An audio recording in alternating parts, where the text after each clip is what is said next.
তোমাদের জন্য একটি গান শাকিব খানের নিজের মুখে গাইছে। এই গানটা শোনো। এরকম নতুন নতুন গান পাইতে হইলে আমার চ্যানেলটি সাবস্ক্রাইব করো। ভালো ভালো ভিডিও পাবা, দেখতে পারবা। অবশ্যই সবাই ভালো থাকো, সুস্থ থাকো, এই কামনাই করি। দুদিনের এই ভবের হাটে আমার কাছে নাই কেউ বুবু বাজা বাদাম বাদাম বাদাম, আমার কাছে চাইবেন আচ্ছা বাদাম। হাই হাই তুলা হাতে তুলা জিনিসটা সেই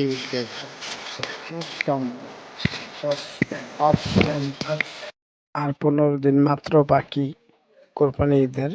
ঈদুল আজহা খেলা একটা হবে। সাকিবিয়ানরা সব সাকিব খানের ভক্তরা একখানে হয়ে গেছে, আর কোনো ভেজাল নাই। এখন শুধু সাকিব খানের রকস্টার সুপার ডুপার হিট করতে হইব, বরবাদকে বিট করতে হবে। এটাই আমাদের স্বপ্ন, আর কোনো আশা নাই। আমরা সাকিবের ভক্ত হিসাবে এটাই চাই, যেন রকস্টার অনেক ব্যবসা সফল করে। রকস্টারের মতো সিনেমাই হয় না। টিজার দেখে সবারই ভালো লাগছে। আর যারা সাকিব খানের বদনাম করে ওরা তো করবেই, বুঝছেন ভাই, ওদের স্বভাবেই ওরা করবেই। সাকিব খানের হিংসা করে, আর পারলে রাজ করে দেখা সাকিবের মতো। তারপরে কথা কয়।